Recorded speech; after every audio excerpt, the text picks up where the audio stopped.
Hello, my friend. This is the third and final part of my grandmother's scary stories. If you haven't watched the other two parts, go check them out. They're very scary. Now, let's continue the story. Don't! My words were only a half whisper, but something in my voice made Tim pause.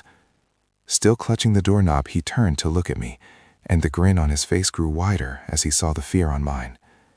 When he next spoke, his voice was a parody of shock and concern. Oh no, did I get the special needs knock wrong? Did I make it all scary for poor Widow Christopher? Tim pouted out his lower lip. Is Widow Christopher scared of the big bad monsters in the cupboard? I listened for the whistling noise beyond the door, for any noise beyond the door, but could no longer hear anything.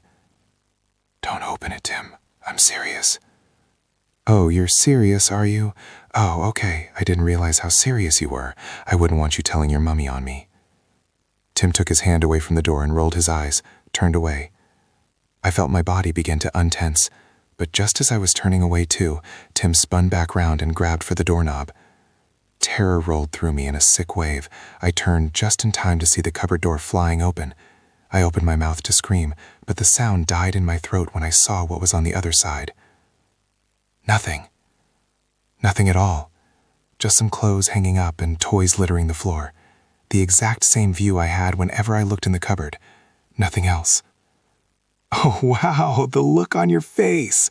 I turned to see Tim with his hands on his knees, his body shaking with laughter. You looked like you were going to wet yourself. Oh, Chris, the guys at school are going to love this. I felt my cheeks burning.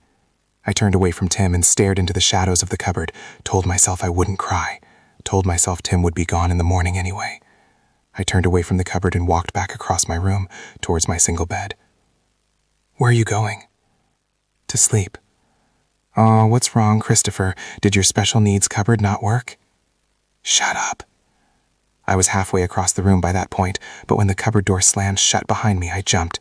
I looked back and saw Tim standing in front of it, staring after me, no longer laughing. What did you just say? Just leave me alone, Tim.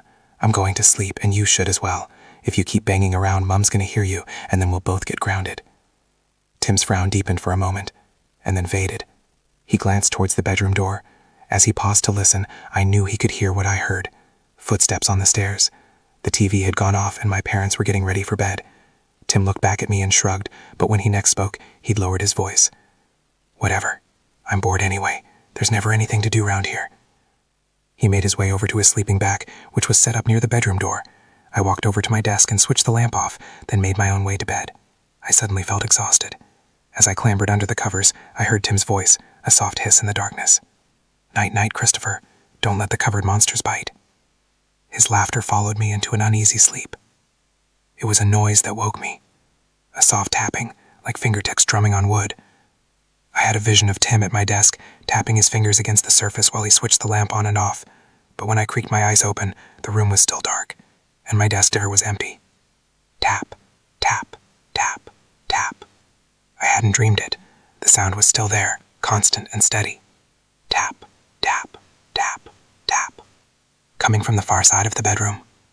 Dread surged through my chest and stomach, forcing me fully awake. I lifted my head from my pillow, slowly, and peered into the shadows.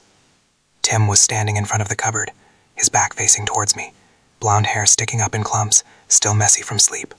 As I watched, he took a step closer to it, then another.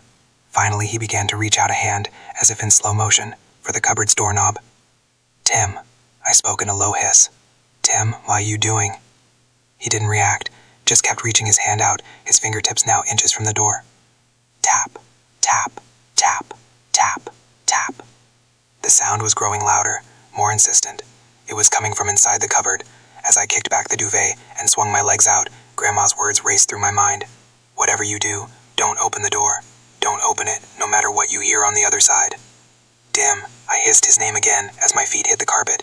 He didn't react. From the way he was moving, I had the idea he might still be unconscious, either that or in some sort of trance. Tap, tap, tap, tap. Louder still. As I hurried across the room, Tim's fingertips found the doorknob. The tapping sound stopped. I skidded to a stop a few feet from where he stood, terror rooting me in place. Tim, don't. He half stirred. I saw his head move, turning slightly towards me. I caught a glimpse of one green eye, open but glazed. Then Tim tugged the door open. The hinges squealed as it moved. Tim hadn't put much force behind his pull, so the door creaked open slowly, and it didn't open all the way, only about a foot. But that was enough.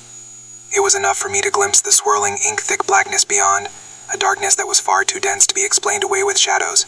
It was enough for me to hear the distant howling, like storm wind battering the eaves of a dilapidated house.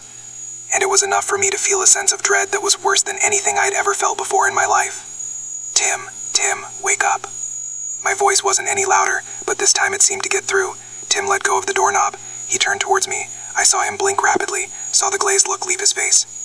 For a second, his green eyes found mine. He opened his mouth to say something. And then long fingers stretched from the cupboard and found his throat. I didn't scream. I couldn't. I could only stare on, in shock, as the fingers wrapped themselves around his neck. Gah. Tim tried to speak, but he couldn't. He could only make the same strangled noise, like a baby struggling to make itself understood. Gah. I listened to that noise in horror, still rooted to the spot. Time was moving impossibly slowly. I don't know how long I stood there, frozen in place on the carpet. I only know it was long enough. Long enough for me to get a clear view of those fingers, which were like a cross between tree branches and tentacles, tightening on Tim's throat. Long enough for me to see his strained face turning from red to purple, to watch as the veins in his forehead stood out like worms beneath the skin. Long enough for me to see him stretching out a hand towards me, the fingers flailing in my direction while the terror grew on his face. That was what finally snatched me out of my shock, Tim's hand. Something about seeing Tim, a kid who dominated playgrounds and sports fields for as long as I'd known him, reaching out towards me with desperation in his eyes. Without pausing to think what I was doing, I ran forwards and grabbed him. I grabbed his hand. For just a second, I felt his grip tightening on mine. Wind howled in the distance, my eyes locked on Tim's. And then, with the force of a plaster being ripped from a cut, Tim was snatched backwards. 1 minute he was holding my hand, the next he'd vanished. I had a brief impression of him flying through the air, screaming as he was pulled through the dark gap in the cupboard's door. Then he was gone, his cries swallowed by the distant wind.